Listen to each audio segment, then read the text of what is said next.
अस्सलाम वालेकुम ख़वातीन और हज़रात। सबसे पहले तो मैं आपको अपना इंट्रोडक्शन करा दूं। मैं हूं Sadaf Farooqui from Atlanta, Georgia. By profession I work for a consulting company और ये कह लीजिए कि एक उम्र गुजर गई इस अमेरिका में। 20-22 साल हो गए। कहने के तो हम वतन से बहुत दूर हैं, लेकिन ये कहूंगी कि पाकिस्तान से दूर होने के बावजूद पाकिस्तान हमारे दिल से उतना ही करीब है। चेहरे पे तहरीर नहीं करवाया है, हमने अपने दिल को पाकिस्तान किया है। बात करते हैं मसले मसाइल की, इश्यूज की। कुछ ना कुछ मसले मसाइल इश्यूज हमारे पास हम देखते रहते हैं। खास तौर पे हम बात करेंगे आज सोशल अफेयर्स की। सोशल अफेयर्स हैं क्या? ओवरसीज पाकिस्तानीज के।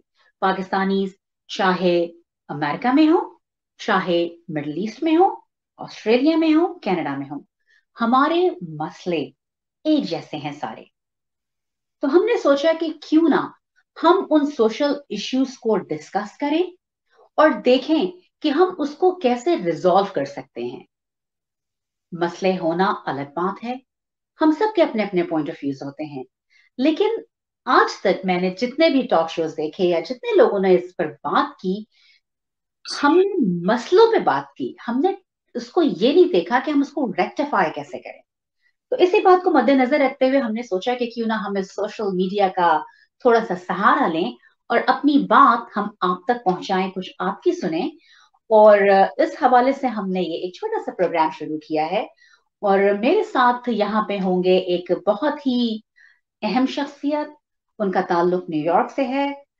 तकरीबन आप ये कह लीजिए कि एक लाइक अच्छा खासा तवील वक्त उन्होंने गुजारा है इस अमेरिका में, दयार गैर में। अगर हम ये कहें कि एक उम्र गुजारी है इस दश्त की सयाही में, तो बेजाना होगा। जहां जहां सोशल अफेयर्स, करंट अफेयर्स या पॉलिटिकल इश्यूज की बात की जाती है, आपका नाम सर फहरिस्त रहता है। जर्नलिज्म से आपका बड़ा पुराना ताल्लुक है और खास तौर पर पाकिस्तान की सियासत, पॉलिटिक्स पर आपकी बड़ी गहरी नजर है। आपके लाइव शोज बहुत दूर दूर तक देखे जाते हैं और लोग बड़ा पसंद करते हैं। बहुत ही खूबसूरत आपका अंदाज बयां, और सबसे बड़ी बात आपकी जो ग्रिप है करंट अफेयर्स पे, दैट इज अमेजिंग। तो मैं आपके साथ एक ये शो करना चाहूंगी। मैं आपको इंट्रोड्यूस करा दूं। हमारे साथ होंगे आज न्यूयॉर्क से मोहतरम जनाब फायद सिद्दीकी साहब। अस्सलाम वालेकुम। सद अस्सलाम वालेकुम तमाम अस्सलाम देखने वालेकुम। वालों को, जो हमारा प्रोग्राम देखते हैं अराउंड द वर्ल्ड, तो उन सबको सलाम। पाकिस्तान में भी, Canada, America, everywhere where you are. अच्छा, इस पे यहाँ पे मैं देख रहा हूँ कि लोग आने शुरू हो गए हैं, जिसमें इस पे स्क्रीन पे नहीं आ रहा। हम दरअसल बेसिकली थोड़ा सा ये बेबी बूमर्स जो है ना, we are little illiterate when it's come to the technology, तो वो उस पे नहीं आ रहा। लेकिन यहाँ पे मैं देख रहा हूँ तारिक लगारी साहब, अस्सलाम वालेकुम, ताहिर लगारी साहब भी हैं, उस्मान असगर साहब हैं, अच्छा जिया रहमान साहब हैं। अच्छा साथियों, आज का जो टॉपिक है, वैसे हम तो हर रोज आपसे बात करते हैं पॉलिटिकल इश्यूज पे, लेकिन उसके साथ साथ जो सोशल इश्यूज हैं उस पर सदफ का बड़ा काम है। और इस सिलसिले में इंशाल्लाह वीक में, हफ्ते में एक दिन, जो इश्यूज लोगों को दरकार है उस पर बात किया करेंगे। तो सदफ एक अरसे से मुकीम है अटलांटा में। वो अकाउंटेंट हैं, कंसल्टेंट हैं, और शायरा भी हैं और अदीब भी हैं और पॉडकास्ट भी करती हैं, और बहुत उनकी अच्छी नज़र है और पॉजिटिव थिंकर है कम्युनिटी के लिए। तो Sadaf, you're on the air. तो अब आप क्या पूछना चाहती हैं? आपने क्यों जगा दिया सुबह सुबह? बिल्कुल सही कहा। सबसे पहले तो फारिक साहब, मैं आपसे माजरत करूंगी कि आप संडे को सोच रहे होंगे कि मैं आराम से उठूंगा 12-1 बजे, बेगम के हाथ से नाश्ता करूंगा, लेकिन मैंने सुबह सुबह आपको उठा दिया क्योंकि मसले ऐसे हैं कि अब हमें उठना ही पड़ेगा। अगर आज भी हम ना जागे तो बहुत देर हो जाएगी।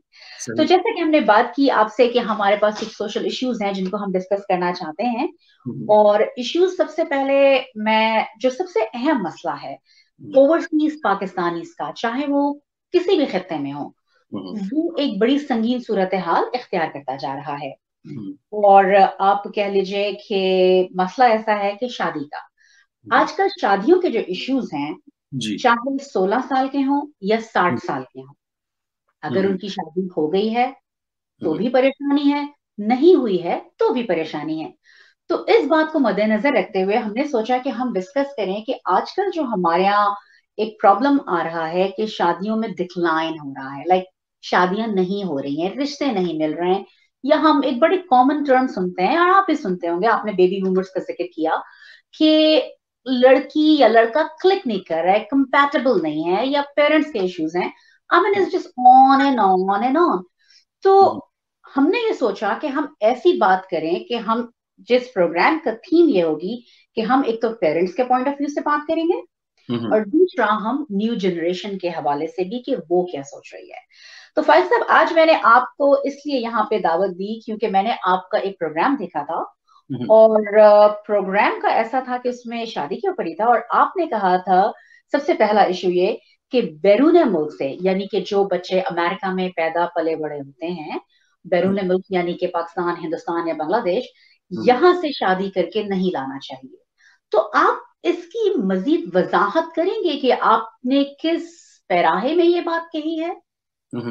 अच्छा, अब देखिए सदफ, क्या बात ये है कि जब मैं आपने कहा कि वहां से यानी पाकिस्तान से शादी करके ना लाएं। अच्छा, नहीं, वो उस बात को जरा मैं डिफाइन करूं कि मैं क्या कहना चाहता हूं।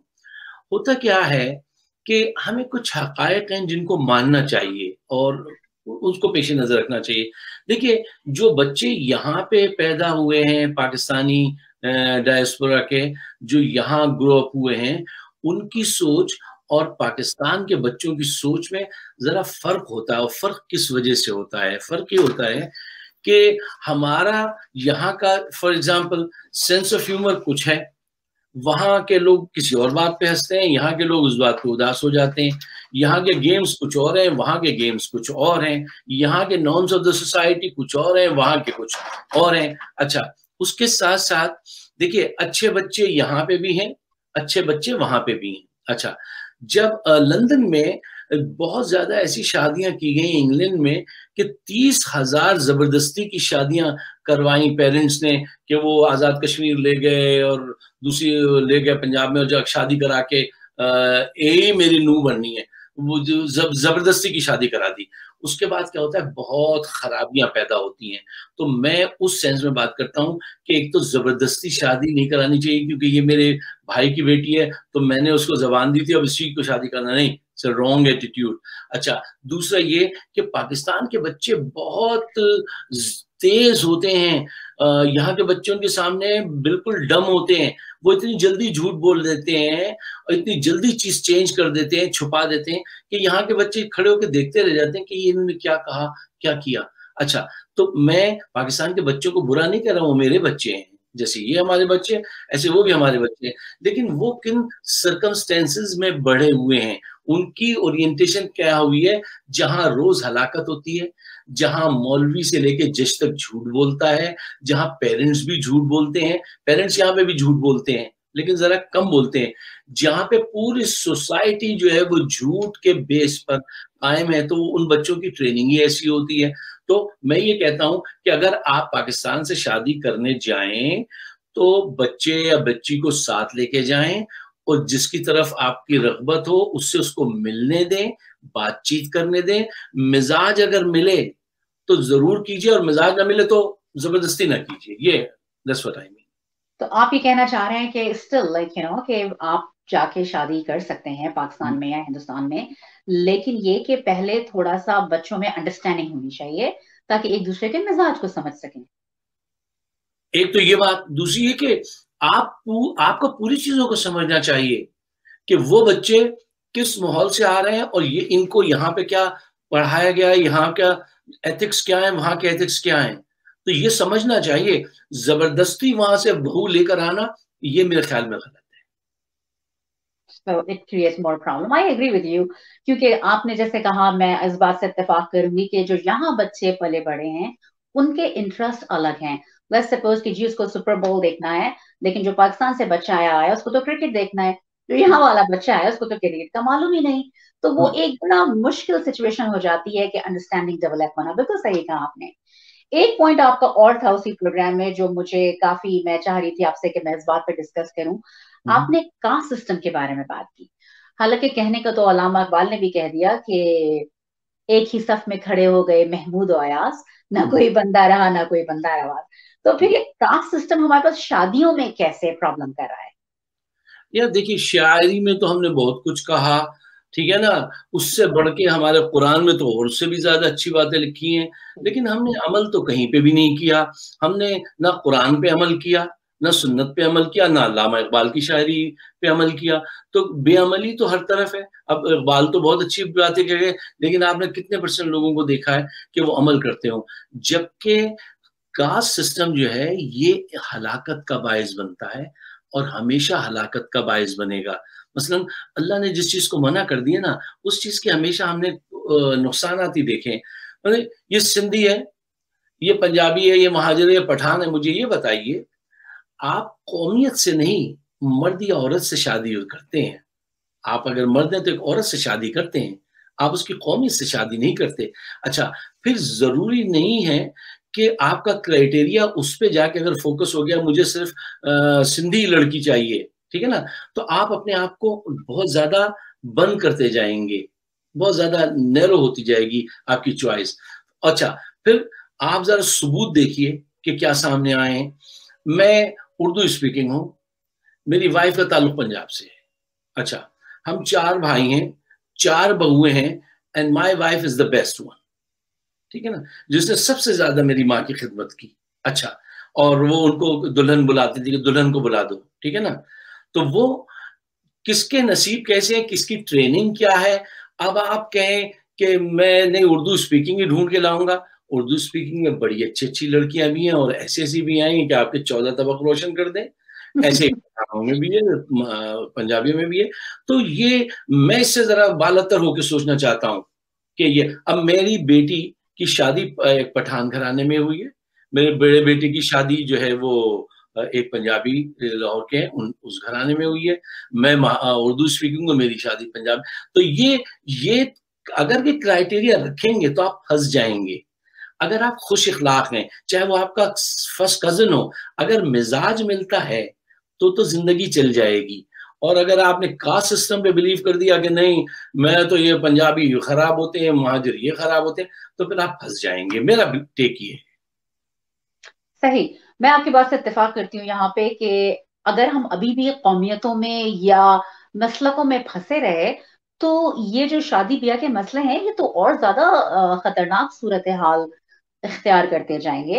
लेकिन एक चीज आप मुझे और ये बताइए कि अक्सर हम देखते हैं कि चलो हमने कास्ट की बात की, हमने बैरून मुल्क शादी की बात की, ये सोशल डिफरेंसेस में आप क्या समझते हैं? ये जो क्लासेस हमने बनाई हुई हैं कि अपर क्लास या मिडिल क्लास या लोअर क्लास, आप समझते हैं कि आजकल भी ये चीजें जो हैं शादी के मसलों पर असरअंदाज हो रही हैं, इसकी वजह से भी शादियों में रुकावटें आ रही हैं? देखिए, ये बहुत सही आपने अच्छा अच्छा सवाल किया। देखो, होता क्या है कि मेजॉरिटी ऑफ अस पाकिस्तान से जो आए हुए हम लोग हैं वो मिडिल क्लास या लोअर मिडिल क्लास से आए हुए लोग हैं, ठीक है ना। और पाकिस्तान का अपर क्लास जिसको कह लीजिए एलिट क्लास, वो तो कभी था ही नहीं, वो तो वडेरों ने डेवलप कर दिया है, जो बेचारे अनपढ़ लोग हैं, ठीक है ना। तो ज्यादातर लोग जो हैं वो इस एरिया से आए हैं। अच्छा, अब उन्होंने यहाँ पे आके कुछ तालीम हासिल की, तरक्की की, बहुत अच्छी बात है। अब उन्होंने ये जो क्लासेस डिफरेंट कर दिए हैं कि हम ब्रुकलिन में रहते हैं, ये लॉन्ग आइलैंड में रहते हैं, ये इस लेवल पे हैं, इनकी फिगर्स में इस फिगर में तनख्वाह है, ये अच्छी चीजें नहीं है, ये अच्छी चीजें नहीं है। देखिए, जब शादी जो है ना वो बहुत सेंसिटिव चीज है, बहुत सेंसिटिव चीज है। और उसमें आप अगर आपकी बच्ची है या बच्चा है और आप समझते हैं अपने आप को कि साहब मैं तो 6 फिगर और 8 फिगर की उसमें इनकम में हूं और मेरा स्टैंडर्ड ये है और लड़की जहां से आ रही है वो ये है, तो आप बहुत डम है। माफ कीजिएगा, आई एम सॉरी टू से। अगर आपको ये रूल है कि मेरी तो तनख्वाह $2 लाख है और उनके वाले साहब की तनख्वाह तो 50,000 है। तो यू आर ए डम मैन, आपकी सोच जो है ना वो एक डम है। अच्छा, ये चीजें जिन्होंने पैदा की हैं उसकी वजह से आज कम्युनिटी जो है वो बहुत परेशानी में है। अच्छा, उनके बच्चों की उम्रें बढ़ती जा रही हैं, आपको पता है क्या कितनी बुरी हालत हो रही है कम्युनिटी में लोगों की। तो इस चीज को ये टैबूज हैं ऑफ द टाइम, इनको खत्म करना चाहिए और इन चीजों से जान छुड़ानी चाहिए। लेकिन आपकी बात से मैं देखें, आप कहने में और करने में बहुत फर्क है। अगर मैं सोशल उसकी बात करती हूँ कि सोशल डिफरेंसेस की अगर हम बात यहाँ पे करते हैं, तो एक चीज हम पाकिस्तान से जो तोहफा ले आए या अब आ गया है हमारे पास, कि हमारे यहाँ शादियों में दिखावा बहुत हो गया है। लाइक चलो, पहले तो हम पाकिस्तान में था कि जी इतने बड़े पैमाने पे शादी हो रही है, या शादी के खाने में इतने डिशेस हैं और यहाँ होगा और वहां होगा और ये डिजाइनर जोड़ा। लेकिन यही चीजें हमने यहाँ ओवरसीज लाइक पाकिस्तान की सारी जो हमारी जो गलत किस्म की कुछ आदतें थी, वो तो हमने यहाँ भी डेवलप कर ली। तो इसका मतलब ये कि ये हमारा हमारा अपना माइंड सेट है कि जी शादी जो है वो इतनी हाई क्लास होनी चाहिए, या जो शादी का जोड़ा है वो डिजाइनर का होना चाहिए, और लाइक यू नो इट्स। तो ये क्या प्रॉब्लम क्रिएट हो गया है? क्या हम सादगी से जिंदगी नहीं गुजार सकते, या सिंपल हम एक शादी नहीं कर सकते? क्योंकि जब एक बच्चा या एक टीनेजर जब वो कॉलेज खत्म करता है, वो जॉब शुरू करता है, तो वो जी अभी अपनी जिंदगी में सेटल ही हो रहा है कि भाई शादी के वो जिसको 6-7 हजार डॉलर का वेडिंग ड्रेस चाहिए, या उसको लाइक यकीन कीजिए आजकल जो हमने यहाँ पे हालात देखे हैं कि एक शादी के इवेंट के लिए लोग इवेंट प्लानर्स को अराउंड 18-18 20-20 हजार डॉलर दे रहे हैं। तो ये भी एक बड़ा इश्यू यहाँ पे क्रिएट हो गया है कि जी आपके पास इतना होगा तो आपकी शादी होगी, otherwise like you no forget it. आप क्या कहते हैं इस मसले पे? देखिए देखिए, ये जो चीज है आप बिल्कुल सही कह रही हैं। हम जो बैग पाकिस्तान से लेकर आए थे ना, बेबी बूमर्स जब आए थे, तो कल्चर का वो बैग अभी भी हमारे कंधों पे रखा हुआ है। We must take it out and throw it out. क्यों? हम शादी ऐसी हो वैसी हो, देखिए इस्लाम की बात तो आप कौम मानती नहीं, ठीक है ना, जो बहुत आपको बिल्कुल। बचाती है लोगों को। अब बेपनाह चीजों से इस्लाम आपको बचाता है, लेकिन हम नहीं समझते। लेकिन चलिए कल्चर वाइज देखिए, आज अभी आपने जो बात कही, आपके सवाल में वो जवाब छुपा हुआ था। बहुत खूबसूरत बात कही आपने कि जनाब, बच्चा जिसकी शादी हो रही है वो ये परेशान होता है कि यार मुझ पे स्टूडेंट लोन 40,000 का है, ठीक है ना, शादी भी आएगी 30, 40, 50,000 डॉलर्स की। तो हम्म। शादी के बाद मैं ये कैसे अदा करूंगा? और उसके लिए आप हर्डल्स पैदा कर रहे हैं। अच्छा, अगर साहबजादा या साहबजादी किसी ऐसे घर से आए हैं जहां बहुत ज्यादा पैसे हैं, वो अफोर्ड कर सकते हैं, तो भी वो बेवकूफ हैं जो ऐसा करेंगे। देखिए, अपनी जितनी हुदूद हो उसमें रहना चाहिए, जितनी आपकी चादर हो उतने पांव फैलाने चाहिए। एक तो ये बात। दूसरी बात ये कि जब आप अपने आप को ऐसा शो करते हैं, अगरचे आप हैं भी इस काबिल, लेट्स सपोज कि आप इस काबिल हैं, आप $100,000 खर्च कर सकते हैं। मैं एक दफा एक दोस्त है उनकी शादी में गया, तो पता चला कि वो बाद में कुछ दोस्तों से बात हो रही थी, बड़ी लेविश किस्म की वो सारे शादी थी। कहने यार $8,500 तो वो जो बुके रखे हुए थे ना, वो उसके चार्ज उन्होंने कर दिए, क्योंकि लोग वो बुके के साथ उसकी वो भी जिसमें रखे हुए थे वो भी ले गए उठा के। अरे, सही तो सही। ये इस कदम की ये लेविश हरकतें करना ना, तो ये अच्छी बात नहीं है। फिर जो अफोर्ड नहीं कर सकते उनकी दिल टूटता है, ठीक है सही। ना। वो डरते हैं कि यार हमें हमें बेटी भी आनी है, हम कहाँ से इतने पैसे लाएं। तो इसके नुकसानात हैं, उन आपको भी नुकसानात हैं। अगर दोनों ही बेटा बेटी लड़का लड़की दोनों बहुत ही वेल ऑफ हैं, ठीक है ना, तो वो कहीं चले जाएं, फिर आइलैंड में कहीं जाके शादी कर लें, ठीक है ना। लेकिन मेजोरिटी ऑफ अस वो उसको फॉलो करते हैं, तो फिर वो फंसते हैं। तो ये बड़ी मायूब चीज है हर लिहाज से। तो कहने का यह है कि एक तरीके से ये जो है, ये जो हमारे साथ दिखावा होता जा रहा है, ये हम्म। भी एक हर्डल है हमारे यहाँ की शादियों में। क्योंकि लोग बिल्कुल। सोचने में पीछे पड़ जाते हैं कि भाई आज मेरे पास इतने 100,000 होंगे तो मैं शादी करूं, otherwise like you know I can not hmm. Afford this wedding, right? So I right. Completely agree with you. एक दो बातें और फिर मैं आपसे दूसरे पॉइंट ऑफ व्यू से बात करूंगी, क्योंकि मैंने दोनों तरफ के व्यूज सुने, पेरेंट्स के हम्म। भी और बच्चों के भी। हम्म। हमारा इस प्रोग्राम का मकसद ये है कि हमसे गलती कहाँ हो रही है, हमें इसको रेक्टिफाई करना है और इसका सोल्यूशन निकालना है, राइट। एक चीज मैं आपसे कहूं कि आपने जब सोशल डिफरेंसेस की और उसकी अरेंज मैरिजेस की बात की थी, तो एक छोटा सा मैं आपसे यहाँ पे शेयर करना चाहूंगी कि हम लोग जाएं तो कहाँ जाएं। एक खातून ने मुझसे कहा कि मेरे बेटे के लिए कोई लड़की दिखाओ अच्छी सी, ऐसी कुछ जानते हो तो आप लोग। तो मैंने कहा ठीक है। तो कहने लगी, मैंने कहा आपको कैसी बेटी बहू चाहिए?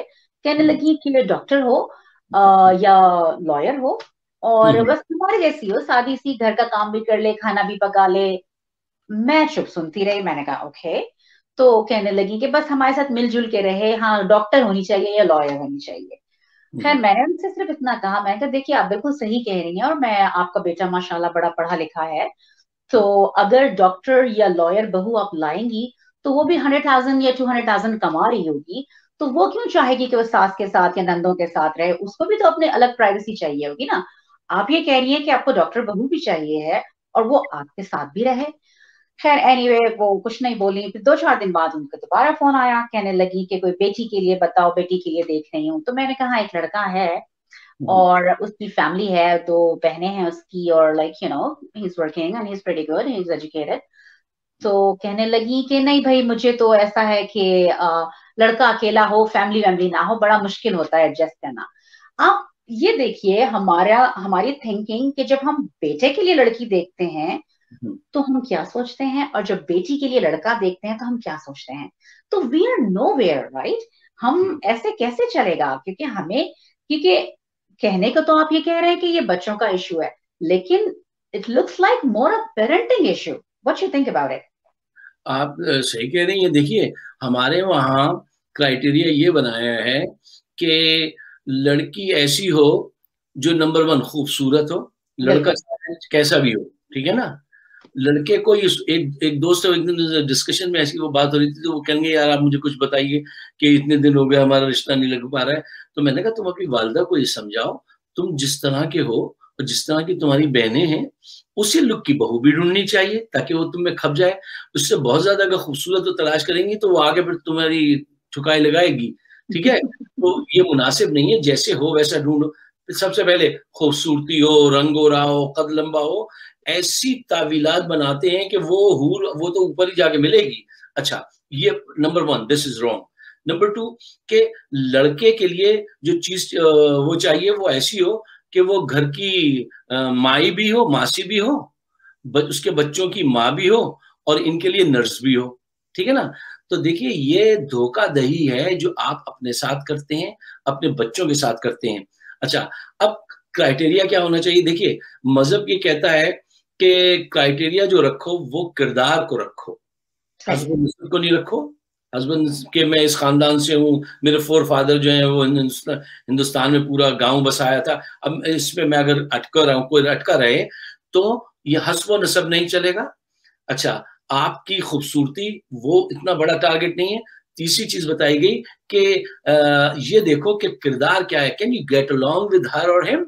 मोस्ट इंपॉर्टेंट थिंग जो मैंने आज तक देखा है पूरी जिंदगी में, चाहे आप किसी से, चाहे वो जो अभी आपने कुछ चीजें डिस्कस की हैं, बड़ी बेसिक चीजें, कि चाहे वो तबकात हो, सिंधी मुस्लिम के क्या है ये सब जाते हो या कोई भी हो, ये देखो लड़का लड़की को बात करने दो, देखो उनके मिजाज एक दूसरे से मिलते हैं क्या, वो एक बात पे हंसते एक बात पे रोते हैं, उनके जज्बात क्या वो एक दूसरे को टॉलरेट कर सकते हैं।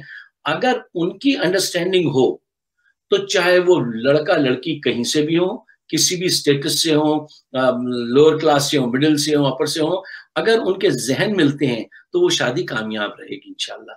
और अगर जहन नहीं मिलते हो और तुमने बच्चे के गिर्द ये बुन दिया है कि लड़का जो मिले वो डॉक्टर मिले, क्यों डॉक्टर मिले? सही। तो बिल्कुल। ये टैबूज हमने खुद बनाए हैं, और पूरी पाकिस्तानी अमेरिकन उनके मुंह पे आके गिर रहे हैं ये टैबूज। लड़कियों की उम्र बढ़ती जा रही है। बिल्कुल सही। बिल्कुल, क्योंकि हमारे यहाँ एक बड़ी माइंड सेट है कि भाई लड़का डॉक्टर हो और इंजीनियर हो, या लड़की ये करती हो या वो करती हो। तो ये तो इशू, मतलब ये कि बिल्कुल आउट ऑफ हैंड होता जा रहा है। और खैर ये तो इतना लंबा टॉपिक है कि हम सारा दिन भी यहाँ गुजार दें। लेकिन ये कि जैसे मैंने कहा कि हमने दोनों के पॉइंट ऑफ व्यू से बात करने का यहाँ पे इरादा किया है। अभी हमने डिस्कस किया कि पेरेंट्स क्या सोचते हैं और सोशल इश्यूज हमारे, लाइक कास्ट सिस्टम है, सोशल डिफरेंसेस हैं, या सारा ये। अब हम बात करते हैं कि जो हमारी जो नई जनरेशन है या जो शादी की एज को है, वो क्या सोचती है।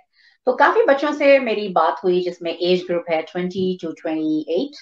उन लोगों से मेरी बात हुई और मैंने पूछा कि भाई आप लोगों के क्या इश्यूज हैं, कि आपको अरेंज मैरिज नहीं करनी या शादी करनी ही नहीं है।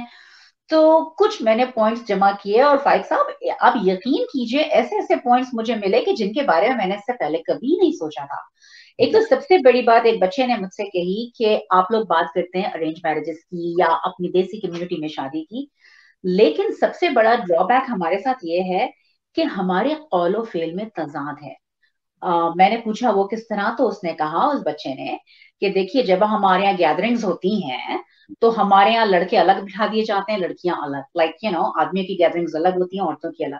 तो बचपन से, और जब हम जाते हैं लाइक कि हम अपने बच्चों को कह देते हैं कि भाई तुम मेरे साथ बैठना या औरतों में या लड़कियों में बैठना, लड़के लड़कों में बैठते हैं, ठीक है ना। इवन कॉलेज और स्कूल या बाहर की जिंदगी में दे आर टुगेदर, राइट। वो लड़कों से बात भी कर रहे हैं, लड़कों से मिल भी रहे हैं, लड़के लड़कियों से बात कर रहे हैं, लाइक स्कूल कॉलेजेस में साथ हैं। लेकिन हमारी सोशल गैदरिंग्स में वो लोग ऐसा बैठते हैं एक दूसरे से दूर जैसे जानते ही नहीं है। क्यों? क्योंकि हमने उनके दिमाग में डाला है कि बेटा जा रहे हो तो अलग बैठना, किसी लड़की से बात नहीं करना या किसी लड़के से बात नहीं करना, क्योंकि हमारी सोच ये है कि लोग क्या कहेंगे, राइट। तो उस बच्चे ने कहा कि जब आप लोग हमको बचपन से बात ही नहीं करने देते, मिलने ही नहीं देते, तो हम में अंडरस्टैंडिंग कैसे डेवलप होगी, और जब एज आती है तो we don't want to talk to them. So एक ये बताइए कि ये जो मिक्स गैदरिंग में जो हमारे जो डबल स्टैंडर्ड्स हैं, इसका क्या किया जाए भाई? अच्छा, ये जो बात आप कह रही हैं बिल्कुल सही है कि हमारे घर में एक सिस्टम चल रहा है, बच्चे बाहर जाते हैं दूसरा सिस्टम चल रहा है, when they move around among their peers तीसरा सिस्टम चल रहा है। तो वो हर जगह पे उनको एक मिल रहा है चैलेंज। अच्छा, हमारे जो यहाँ पे आए हुए हमारे जैसे पाकिस्तानी हैं, उनके ना माँ ना बाप कोई भी इस मसले पे तालीम याफ्ता नहीं है। आई एम सॉरी टू से majority of us including me, ठीक है ना। अच्छा, हम दुनिया में हर चीज की तैयारी करते हैं, मतलब 5 साल तक पढ़ के किताबें, 7 साल तक फिर डॉक्टर बन रहे हैं, इंजीनियर बन रहे हैं, 4 साल पढ़ के, जो कुछ भी सालों लगाते हैं। लेकिन जो जिंदगी का सबसे अहम रुख है उस पे हम कोई वक्त ही नहीं लगाते, उस पे हम सोचते नहीं, कोई तैयारी नहीं करते। बच्चों को दिन रात ये समझाते रहते। उस माशरे में तो ये होता था, औरत क्या है, जो उसका ड्यूटी है, उसके औरत क्या है, कुछ नहीं है, बस माँ बाप की खिदमत सब कुछ है। और मतलब एक ऐसा नेगेटिव, ससुराल में जाके सो न जाना, खाना न खा लेना, उनको ज्यादा देर बात मत करना। एक ऐसे माशरे से आए हुए लोग हैं कि कुछ चीजों में तो हंसी आती है कि हम वो सोसाइटी के पेरेंट्स यहाँ पे आए हैं, ये बेबी बूमर्स, इनका क्या मसला है। मसला हमारे पीयर्स के साथ नहीं, हमारे साथ है। तो देखना चाहिए मसला क्या है। असल उस एज, उस एरा के लोग यहाँ पे बस रहे हैं कि जब शादी हो जाती थी तो दूसरे दिन अगर मियाँ बीवी एक सोफे पे सामने टीवी लॉन्ज में आके बैठ जाए तो सब कहते थे अरे साथ बैठ गए। अरे सही। तो देखिए, आपकी ज़हनी ट्रेनिंग जो है ना, वो ज़हनी तो सब कुछ होता है, वो ट्रेनिंग नहीं है। मसलन उस ज़माने में, खैर उस ज़माने की तो हमें बात नहीं करनी चाहिए कि उस ज़माने में तो ये था कि जिस लड़के से ये कह दिया जाए, मियाँ ज़रा आप जाइए ख़वातीन में खाना खुलवा दीजिए, तो वो कहता था मैं सबसे ज़्यादा मोहतरम हूँ, मुझसे कहा गया है, तुमसे नहीं कहा गया। उसके किरदार की वो होती थी। अच्छा, वो अकड़-अकड़ के जाता था कि मुझसे कहा है पापाजान ने कि यहाँ ये काम करवाना है। अच्छा, तो वो दौर एक डिजास्टर था, उसके पैदा हुए लोग यहाँ पे आ गए। अब यहाँ पे आने के बाद बच्चों को ऐसे स्क्वीज कर रहे हैं कि लड़की से बात ना करो। अरे मुझे बताइए, लड़की से बात ना करे तो वो समझेगा कैसे? हाँ, मैं इस फेवर में जरूर हूं। देखिए, अपनी मौजूदगी में लड़का लड़की को मौका दीजिए कि वो एक दूसरे से बात कर सके, समझ सकें। मैं वो उस डेटिंग की बात नहीं कर रहा हूँ कि उनको आप छोड़ दें दुनिया में घूमते फिरें जो जितना करें, नहीं। अपनी टाइम तो लगाओ ना। अब आपको, आप वेस्ट में आने में तो बड़े इंटरेस्ट से थे, आ गए, अब कुछ प्राइस तो पे करनी पड़ेगी। अब प्राइस जब औलाद बढ़ती है तो आपने क्या, मैंने गाड़ी दिला दी, एजुकेशन फीस भी इनके स्कूल कॉलेज की दे दी, मैंने ये कर दिया, जुमे की नमाज को ले गया, हलाल चिकन खिला दी, दैट्स नॉट गुड इनफ।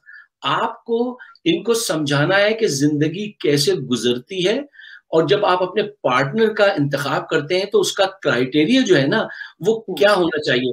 उसके लिए आप कहें कि नहीं, पार्टी में तुम हमारे दरमियान में आके बैठना, वहां बैठनी तो लोग क्या सोचेंगे।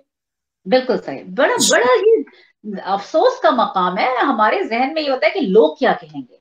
अच्छा, इसमें एक और चीज है, वो क्या है सदफ, कि वो कहते हैं ना कि मर्दों के लिए के faith you love and the women you love, और लड़की के लिए the faith you love but not the man you love. क्यों? राइट, या सही। गलत आप चीज है। बिल्कुल, आपकी इसी बात को मैं कंटिन्यू करती हूँ कि एक और मैंने बात करी, एक वो and he that guy is 26 years old, उसने कहा कि सबसे बड़ा दूसरा जो इशू है हमारी पाकिस्तानी कम्युनिटी का, लाइक ओवरसीज की मैं बात कर रही हूँ, कि हम लोग लड़कियों की परवरिश बिल्कुल डिफरेंट तरीके से करते हैं और लड़कों की परवरिश बिल्कुल डिफरेंट तरीके से करते हैं। उस बच्चे ने मुझे जो बात बताई मेरे लिए भी बड़ी हैरान कन थी कि हम लोगों ने ये बातें पहले क्यों नहीं सोची।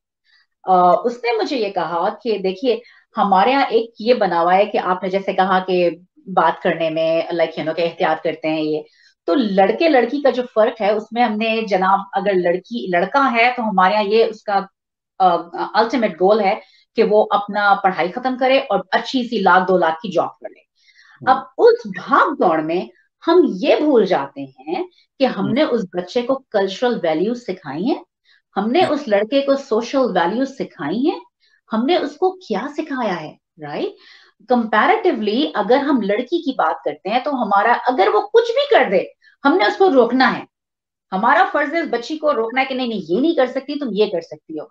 तो अनफॉर्चुनेटली सीन ये होता है कि वो बच्चा या लड़का अपनी लाइफ में तो बहुत सक्सेसफुल है, he is working for a multi-millionaire company and he is just making really good money, लेकिन उसकी एथिकल सोशल वैल्यूज कहाँ हैं। और इसी तरह जब बच्चियां जो हम, और जो बच्चियां हमारे आउटगोइंग है, दूसरा बच्चियों का ये भी है कि जनाब मैं पढ़ रही हूँ, मैं लिख रही हूँ, तो मैं किसी की क्यों सुनूं। तो वो जब ये चीज देखती है कि इस बंदे को तो ये तमीज नहीं है कि सोशल वैल्यूज क्या है या how to treat a woman, तो ये हम बताइए कि इस चीज को कैसे रेक्टिफाई करें। आप जो भी बात कह रही हैं ना, वो दो चीजों के गिर्द घूम रही है। आप अपने सवालात का बाद में भी जायजा लीजिएगा। वो एक तो आप हर चीज को सोल्यूशन की तरफ लेके जा रही हैं, very good, thumbs up, heads off to you. ये बहुत अच्छी बात है कि जो हमारे डिस्कशन होते हैं ना वो ऐसे ही होते हैं, बस ऊपरी ऊपरी बात करके, और उन सवालात में वो जो चीज आप तलाश करना चाह रही हैं, that is the most important factor. बहुत बहुत अच्छी बात है ऐसे सवाल करना या सोचना पूछना। अच्छा, दूसरी चीज ये है कि जो चैलेंजेस हैं इनको कैसे हैंडल किया जाए। देखिए, जितनी चीजें आप कह रही हैं ना ये सारे चैलेंजेस हैं। हमने यहाँ पे आके कुछ चीजों को तो चैलेंज लिया, लेना चाहिए था। मसलन हमने मस्जिदें बनाई, ये चैलेंज था, बहुत अच्छी बात है। लेकिन मस्जिदों का जो काम होना चाहिए, जो किरदार मस्जिदें इस वक्त इस नेटवर्किंग में कर सकती हैं, इस वक्त हमारे पास more than 1000 mosques in United States हमारे पास हैं, और खूबसूरत मसाजिद, साफ सुथरी मसाजिदें हमारे, कोई गलत नहीं, ठीक है ना। अच्छा, उनको अगर वो ये किरदार एक अपना लें कि भाई हम हर साल में 3 दफा या 4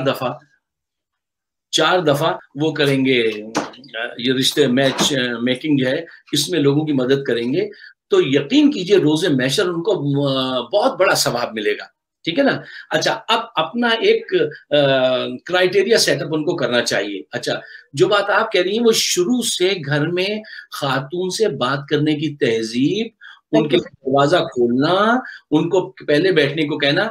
अगर आप सल्लल्लाहु अलैहि वसल्लम की सीरत मुबारका देख लेना, मैं जब भी, मुझसे एक दोस्त एक दिन कह रहे थे आई शुड नॉट से, लेकिन ये है कि अल्लाह का करम है कि वो, मैं एक टीवी के ऑफिस में जाता था, यार भाई टीवी चलिए मैं आवलने में मैं ना पसंद करता हूँ, जब आप बात बताएं तो पूरी बात बता दें। अच्छा, अच्छा, तो एक बच्ची थी जो रिसेप्शनिस्ट थी, तो मैं जब जाता था तो वो फौरन आके पूछती थी, फायर साहब आपके लिए चाय लाऊं।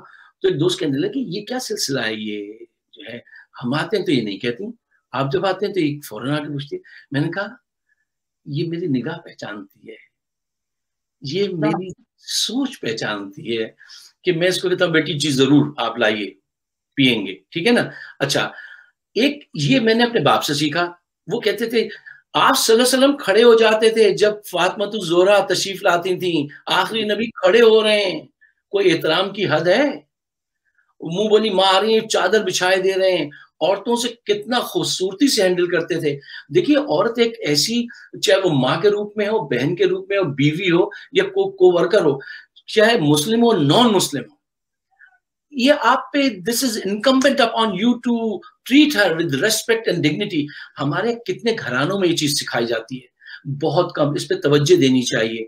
I am not bragging of my self, लेकिन मैंने अपने बच्चों को जो है, वो मेरे बच्चे भी नकल भी उतारते हैं जब खाने पे बैठते हैं। मैंने कभी बच्चों पे ज्यादा ये नहीं जोर दिया कि तुम नमाज पढ़ो, रोजा रखो, कभी इस पे ज्यादा जोर नहीं दिया। हाँ, वो सारे रोजे रखते हैं माशाल्लाह, नमाज 2-3 वक्त की पढ़ते हैं। मैंने उनको हमेशा ये सिखाया कि कैसे रेस्पेक्ट करनी है, सदका करना क्यों जरूरी है, लोगों के दुख समझना क्यों जरूरी है, पेट्रियटिज्म क्यों जरूरी है, मैं पाकिस्तान का इतना अभी तक का नाम क्यों लेता हूँ। उनके सोचने के सूते दिमाग के खोलें बस। माशाल्लाह देयर ऑल प्रोफेशनल, देयर। तो घर, पहला पहला जो मदरसा है ना, वो घर होता है। और हमारे घरों में सबको चाहिए कि जितने लोग, इज्जत आपके पास बेपनाह लोग हैं जो आपको देख रहे हैं, और इस पे हमारे पास वो नहीं आ रहे हैं उनके नाम, तो मैं इन तमाम दोस्तों से, जकी साहब हैं, समीना है, खान शबीर साहब हैं, बहुत सारे दोस्तों में जब प्रोग्राम अभी वाइंड अप करेंगे तो मैं आप सबसे फिर इंशाल्लाह Q&A करते हैं और बातचीत भी करते हैं। तो सिर्फ पहली चीज जहाँ पे गलती हो रही है, जो आप पूछ रही थी कि इसका गलती कहाँ हो रही है, घर से गलती हो रही है। सही, बिल्कुल, मैं आपकी बात से इत्तेफाक करती हूँ, बिल्कुल। तहजीब नहीं सिखाएंगे ना, तहजीब बेस होती है हर चीज की, अगर वो गायब कर देंगे आप तो फिर कुछ नहीं बचेगा। बिल्कुल सही। आपके जो बात आपने कही, मेरी एक यहाँ पे बच्ची है and she is 21 years old, और उसने ऑलरेडी 2 बुक्स पब्लिश की हैं। Her name is Maham Hussain, वो साइकोलॉजी में मास्टर्स भी कर रही है और वो साइकेट्री में पढ़ भी रही है। तो उससे मेरी बात हुई और मैंने बड़ी डिटेल में उससे बात की। मैंने कहा बेटा मसले क्या हैं? आई विश कि वो हमें ज्वाइन कर सकती, लेकिन उसका थोड़ा सा इंशाल्लाह नेक्स्ट टाइम। उसने मुझसे कहा कि देखिए हमारा प्रॉब्लम ये है, जो आपने बात करी ना, उसने कहा वी आर एजुकेटेड, ठीक है। सबसे बड़ी बात ये, उसने कहा कि हमारे पास, हमें आजादी है कि हम अरेंज मैरिज में ना जाएं, हम अपनी पसंद से करें। हमारे पास चॉइसेस बहुत ज्यादा हो गई हैं। जब हमारे पास चॉइसेस ज्यादा हो जाती हैं तो हम ज्यादा पिकी हो जाते हैं, ठीक है। ये मैं लड़कियों के उससे बता रही हूँ कि वो क्या सोच रही हैं। तो उसने कहा कि एक तरफ हमें घर में बात की जाती है कि मजहब की, इस्लाम की, दूसरी तरफ हम बाहर जाते हैं तो हम अमेरिकन वो देखते हैं, कंप्लीटली डिफरेंट दुनिया देखते हैं, राइट। तो जो हमारे यहाँ के लड़के हैं, वही उनकी भी डबल पर्सनालिटीज हैं। मैंने लड़कियों की बात की कि वो घर में हिजाब ले रही हैं और इंस्टाग्राम पे उनकी पिक्चर्स देखिए। So same is the case with guys. उसने कहा कि भाई अगर मैं अपने लिए लड़का देखूंगी तो मुझे ये चाहिए कि वो जैसा घर में है वैसा भी बाहर भी हो, राइट। बाहर तो प्रोफेशनली तो वो सेटल हो गया, राइट, लेकिन ये कि घर का माहौल उसका उसको अफेक्ट कर रहा है, and I don't want to live with that person. Second thing is that कि लाइक कि सबसे जो बड़ा इशू है, हम अगर आपस की बात करते हैं, जो माँ बाप हैं, पेरेंट्स हैं, उनके आर्ग्यूमेंट, घर में इतने आर्ग्यूमेंट्स होते हैं, छोटी छोटी बातों पे बहस मुबाहिसे होते हैं। हम ये नहीं सोचते कि इसका हमारे बच्चों पे क्या असर पड़ रहा है। कभी फाइनेंस को लेके, कभी किसी चीज पे लेके। तो उस बच्चे, एक दो बच्चों ने मुझे ये भी कहा, we don't want to spend that life, we don't need this life, right. हमें आर्ग्यूमेंट नहीं चाहिए। हमें ये नहीं है कि रोजाना हमारे, क्योंकि पेरेंट्स को देख के अच्छा है कि भाई हम शादी ना करें तो we are like much better, और खुश हैं हम ज्यादा। तो हमें ये देखना है फाइक साहब कि हम अपने आप को सही करेंगे तो ऑटोमेटिकली हमारी नई जनरेशन सही होगी। Otherwise we are nowhere. हम लोग इस वक्त इन अ मिजरेबल पोजीशन, क्योंकि बच्चे अपने पेरेंट्स को देखते हैं। कहते हैं ना कि लड़की को देखो उसकी माँ को देखो, राइट, या लड़के को देखो उसके बाप को देखो। तो जब घर में हमारा माहौल ऐसा रहेगा कि आर्ग्यूमेंट, चीखना चिल्लाना, पैसों पे झगड़ा हो रहा है, इसके आर्ग्यूमेंट हो रहा है, तो बच्चे they don't want that anymore. कहते हैं I don't want to spend life like your life, मुझे नहीं चाहिए, मुझे नहीं करनी शादी। तो एक ये भी बात जहन में रखिएगा कि ये भी एक बड़ी इशू होता जा रहा है। सही सही। इस पे बाकायदा एक मूवमेंट लॉन्च हो गई है, मेन गो देयर वे, कुछ ऐसा। मेरा अगला सवाल आपसे यही था कि मैं टाइम पे देख रही थी, और उसमें ये था कि ये जो हमने जितने भी टॉपिक यहाँ पे डिस्कस किए हैं, इंडिविजुअली अगर हम चाहें तो इस पे काफी देर, एक एक घंटा हम बात कर सकते हैं। लेकिन मैं आपसे ये पूछना चाहूंगी कि अब फिर वुमेन मार्च आने वाला है, और वो सब शुरू हो जाएगा, women empowerment and this and that. So एक मूवमेंट आई है, MGTOW, men going their own way, it's an anti-feminist। आप इसके बारे में क्या कहते हैं? अच्छा, हुआ ये है, इसमें थोड़ा सा आपको टाइम देना पड़ेगा मुझे। वो ऑस्ट्रेलिया से ये मूवमेंट शुरू हुई, और अब इसको यहाँ पे भी फॉलो कर रहे हैं अमेरिकन कम्युनिटी, अमेरिकन जो लोकल हैं वो तो बहुत ज्यादा, खुद पाकिस्तानी कम्युनिटी में भी इसका इन्फ्लुएंस बढ़ता जा रहा है। अच्छा, उसकी वजह वो है जो अभी आपने बयान की। जब घर में दिन रात देखते हैं ना कि माँ बाप लड़ ही रहे हैं, ना इत्तेफाकी है, तो इंसान सोचता है यार मुझ पे स्टूडेंट लोन $80,000 का है, और मुझसे ये रिस्क लेने को कह रहे हैं। लड़की को मैं जानता नहीं हूँ अच्छी तरीके से, उससे मैं बातचीत भी नहीं कर सका हूँ, मेरी शादी होगी, खर्चा फिर आ रहा है $50,000 का, तो मैं किस उसमें फंसने जा रहा हूँ। अच्छा, और फिर लड़कियों ने वो हरकतें की हैं, तौबा तौबा। जो ये लक है, वैसे मैं आपको बताऊं, औरत का अजीब सिलसिला है। अगर आप चाहे पाकिस्तान से भी आगे लाए या यहाँ पे, उसने देखा कि शौहर की तनख्वाह जो है वो $160,000 है, अब वो उसके गले में रस्सी डाल के कहती है ये सब कुछ जैसे जैसे मैं कहूँ वैसे वैसे खर्च करोगे, वैसे वैसे रहोगे, और नहीं रहोगे तो फिर क्रिएट रोज हंगामा, ठीक है ना। अच्छा, अब वो लोगों ने जब कम्युनिटी में खास करके ये देखा कि यार पहले माँ बाप को झगड़ते देखा, ठीक है ना, अब वो कजन्स की शादी हुई है तो वहां पे दिन रात मैं किस्से सुनता हूँ झगड़े के, तो डिवोर्स रेशियो बढ़ता जा रहा है। तो आदमी जो है उसने कहा let me go my way. अच्छा, ये जिद है जो फेमिनिस्ट मूवमेंट थी उसकी। अगर आपको याद हो, हम एडवर्टाइजमेंट में यहाँ FIT में पढ़ते थे, एक एडवर्टाइजमेंट हमारी क्लास थी, तो उसमें वो एक एड उन्होंने एक दफा दिखाया जो मुझे याद आ गया, वो बिलबोर्ड्स पे भी लगता था, वो वर्जीनिया स्लिम एक सिगरेट थी। तो एक खातून है, ये फेमिनिस्ट तहरीक की जो मूवमेंट है यहाँ, उसका कोलिजन है इसके साथ। तो वो उसमें दिखाते हैं वो सिगरेट पी रही है, और उसके नीचे एक जुमला लिखा है।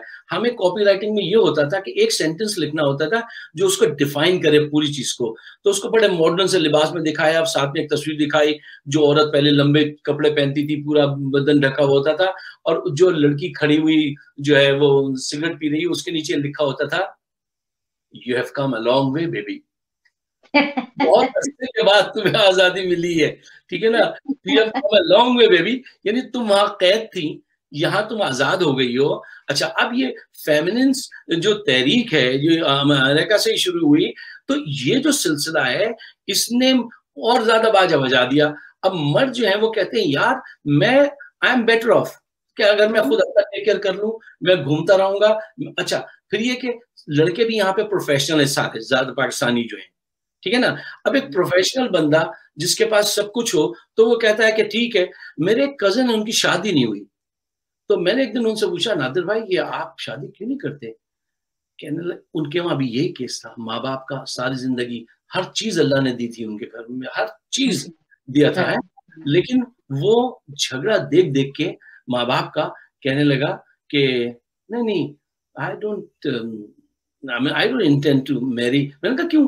कहने यार गाय पालने से क्या फायदा, दूध मिलता है बाहर दुकानों पे। अच्छा, यार इनकी सोच क्या से क्या हो गई। अच्छा, तो ये जो अच्छा हासिल क्या हुआ है इस सोच का? डिजास्टर।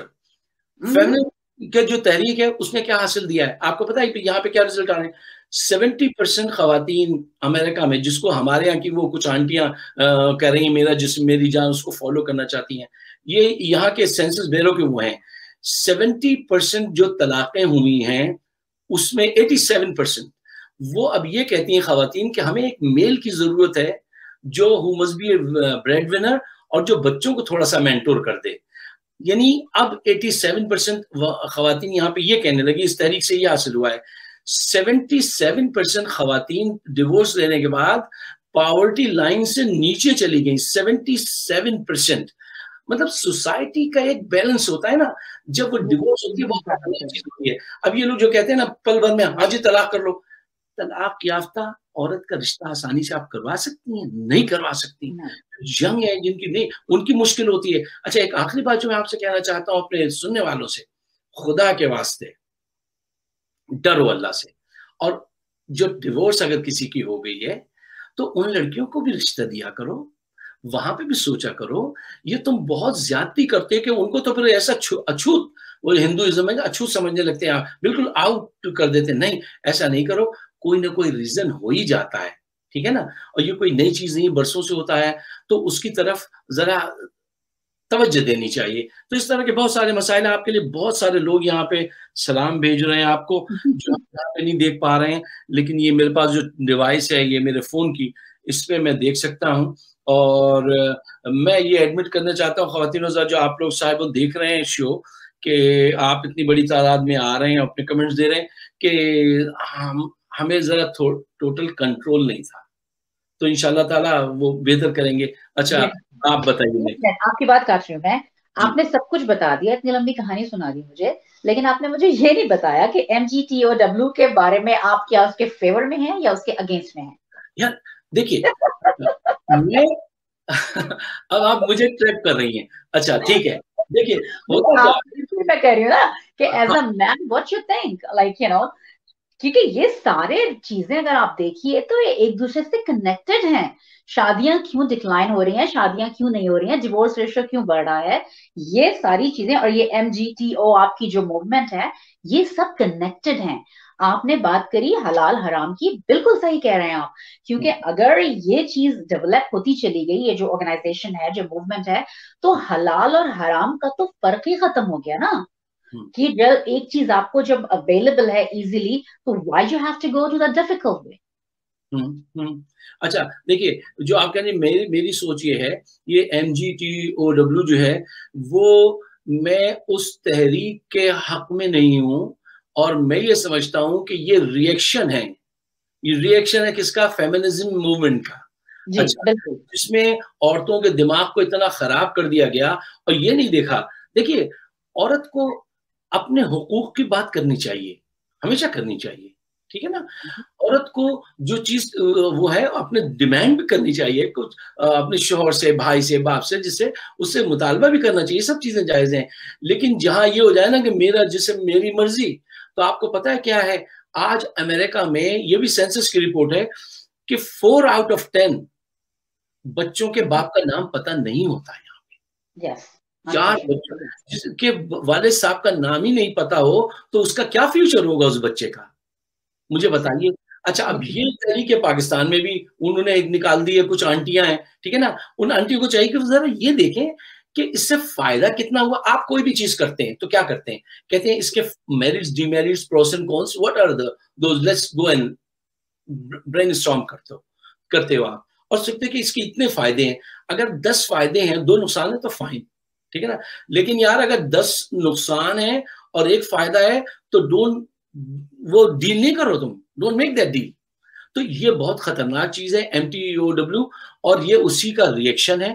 और देखिए, आपको पता है इस कम्युनिटी में कहाँ हालात पहुँच गए? जनाब, एक साहब थे अरबी, उन्होंने उस बॉयफ्रेंड को बुलाया अपनी बेटी के, पार्किंग लॉट में उस पर गाड़ी चढ़ा दी। जर्मनी में एक साहब ने अपने घर में आग लगा दी बच्ची को बंद करके, ठीक है ना? एक लड़की जो यहाँ पे मेडिकल की स्टूडेंट थी, सेकंड ईयर की, ठीक है ना? क्या नाम था उसका, मलिक लास्ट नेम। अच्छा, पाकिस्तानी बच्ची थी हमारी। उसके उसके एक बॉयफ्रेंड था सरदार जी, ठीक है ना? उसने उसको गाड़ी में बंद करके मार दिया, और उसकी लाश पड़ी रही उस गाड़ी के अंदर, और वो बर्फ की वजह से ढकी हुई थी गाड़ी, ठीक है ना? अच्छा, इस किस्म के एक बच्ची थी यहाँ न्यूयॉर्क में, एक दफा उसने ये खबर फैला दी कि वो गायब हो गई है, और वो चली गई अपने बॉयफ्रेंड के साथ। अब ये है हकीकी मसाइल। जी अब बिल्कुल बिल्कुल। अपने लिए तो जायज है, अपने राइट। लिए तो हाँ, गर्लफ्रेंड भी है, और वो भी है, ये भी है। अच्छा, जब बेटी का चक्कर आता है तो गैरत जागने लगती है आपकी। अच्छा, बिल्कुल। अब सोल्यूशन क्या है? सोल्यूशन ये है कि इतना अच्छा कम्युनिकेशन रिलेशनशिप डेवलप करना चाहिए, चाहे वो बेटा हो या बेटी हो, कि देखो तुम ये हो, ये तुम्हारा गोल है, ये मकसद है जिंदगी का, ये मसला है, ठीक है ना?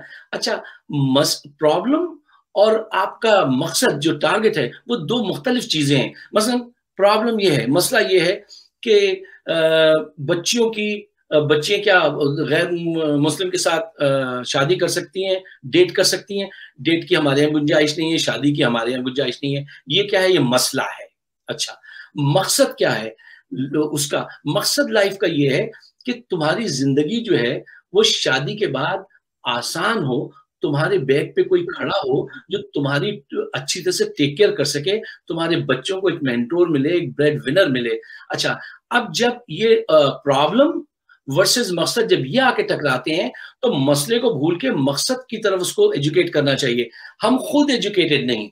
ये जो बेबी बूमर्स है ना, जो अभी आपने एक बात कही थी कि हमारे कितनी औरतें हमारे घरों में जिनको इनसे अवेयरनेस है कि अब बच्ची की अगर कोई दोस्ती हो गई, कोई बॉयफ्रेंड हो गया, ठीक है ना, उससे बिल्कुल इत्मीनान से बात करो। कल मेरे एक दोस्त मुझसे कह रहे थे कि यार एक बात पूछनी थी आपसे, डिस्कस मशवरा करना। मैंने कहा जी कि यार मेरा बच्चा बड़ा हो गया है और वो जो है मैं उसको कैसे ये सब बातें कन्वे करूं। तो मैंने कहा तुम एक दिन जाओ उसके साथ वॉक करते हुए, उसके कंधे पे हाथ रखो, उसको जो चीज खरीद रहा है वो दिलवाओ, कुछ उससे कुछ वो करो, और फिर उसके बाद ये सारे जो तुम्हारे मसाइल हैं उससे डिस्कस करो as a friend. As a friend, yes, किरदार that's है, very important. Yes, as a आपने friend. अकबर जी का किरदार देखा था अपने जमाने में, वो किरदार यहाँ नहीं चलेगा। यहाँ पे बच्चे शादी करने के लिए दादा दादी के दौर की रेस्पेक्टफुल जिंदगी नहीं गुजारेंगे, उनके मसले ही कुछ और हैं। और आप अपने आप को एजुकेट करें। हमारे लोगों ने अपने आप को न एजुकेट किया न कम्युनिकेट किया। कम्युनिकेशन इज द की ना। दिमाग क्या Yes, है? yeah. कम्युनिकेशन करना चाहिए और ये कम्युनिटी के लिए बहुत जरूरी है। या यू कैन गो नेक्स्ट। देखें, कम्युनिकेशन की जो बात आपने की कि आज हमने कोशिश की ना, आपने, मैंने, कि हम सोशल अफेयर्स पे बात करें, हम देखें कि मसले डेवलप कहाँ हो रहे हैं। आज हमने कम्युनिकेट किया तो हमारे सामने कितनी बातें सामने आए कि गलती हो कहाँ रही है, राइट? अगर हम डिस्कस ही नहीं करेंगे, हम कम्युनिकेट ही नहीं करेंगे इफेक्टिवली, तो हम सोल्यूशन तो ढूंढ ही नहीं सकते ना। और दूसरा ये कि खैर, अब आखिरी बात आप मुझे बताइए। खैर, आपने काफी चीजें मुझसे लाइक क्लियर करी कि सोल्यूशन हमारा क्या होना चाहिए। अब ये है कि ये टॉपिक यहाँ पे खत्म नहीं होता है। उसको अगर हम करना पड़ेगा। इंडिविजुअली बिल्कुल एक एक चीज को हम लें तो we can discuss a lot. और टेक्नोलॉजी का थोड़ा सा रहा, वरना हम क्यूए सेशन यहाँ करते। और फाइक साहब, दूसरा मुझे एक बड़ा अफसोस है, और मैं तो बड़ी तैयारी करके आई थी कि मैं आपसे खूब आर्ग्यू करूंगी, और जैसे रेगुलर टॉक शोज होते हैं आप बहस करेंगे, मैं ग्लास तोड़ूंगी और लाइक लेकिन आप तो इतने लिबरल निकले कि आपने मेरी सारी बातें मान ली। देखो सदफ, मैं आपको बताऊं, इस्लाम जो है ना वो मॉडरेट है, बहुत ही मॉडरेट है। एक हदीस है सल्लल्लाहु अलैहि वसल्लम की कि मजहब को आसान बनाओ, मुश्किल मत बनाओ। आसान बनाओ, मुश्किल मत बनाओ। अच्छा, अगर इस्लाम उस दौर के लिए आया होता तो उस दौर के लिए था, हर दौर के लिए आया तो हर दौर के हिसाब से उसको वो करके चलना पड़ेगा, मोल्ड करना पड़ेगा, ठीक है ना। मैं ये कहता हूं कि तुम्हें गिलास तोड़ने की जरूरत नहीं है। होता क्या है हमारे यहाँ, एक मेल एक फीमेल से जब बात करे तो इतने डिग्निफाइड तरीके से बात करें दोनों कि वो एक दूसरे का हल ढूंढे, एक दूसरे की रेस्पेक्ट करें, ठीक है। जरूरी नहीं है कि वो शर्मा के सवाल ना पूछ पाए, वो घबरा के जो है वो अपनी उसमें मर्दानगी पे आ जाए। ये मर्दानगी नहीं है। मर्दानगी वो सस्ती है। अब्बा कहते थे जो किसी औरत की इज्जत करे वो मर्द है, वो मर्दानगी है कि किसी की इज्जत करना। खासतौर पे कमजोर औरत कमजोर होती है, तो ये चीजें शुरू से ही सिखानी चाहिए। एक आखिरी बात जो मैं आपके सामने रखना चाहता हूँ वो ये है कि कम्युनिटी के अंदर देखिए बच्चों की एज बढ़ रही है जो अमेरिका में रह रहे हैं। हमारे बहुत व्यूवरशिप है अमेरिका और पाकिस्तान में। दूसरी मसला तो अब यार हर तरफ ही है, तो यहाँ पे भी है वहां पे भी है। उसका सोल्यूशन ये है कि जैसे अभी आपने एक बात कही कि आज हमने बात की तो बहुत सारी चीजें निकली। मैं तो समझ रही थी आप बहुत कंजर्वेटिव आदमी, आप तो लिबरल आदमी निकले। अच्छा, पहले से अज्यूम कर लेना यही तासुब होता है। पहले से ये आदमी पंजाबी है, ये कर देगा, ये पठान है, इसका गुस्सा ऐसा होगा। पहले से अज्यूम नहीं कीजिए, बातचीत कीजिए तो दरवाजे खुलेंगे। इस वक्त कम्युनिटी में लोग बहुत परेशान हैं। जो लोग छोटी स्टेट्स में रह रहे हैं, इंडियाना में और ऐसी ऐसी जगहों पर, वो अक्सर मैं एक प्रोग्राम करता था TV1 पे, तो मुझे अफसोस होता था, मेरा दिल बाकायदा दुखता था कि यार मैं इनकी कैसे मदद करूं।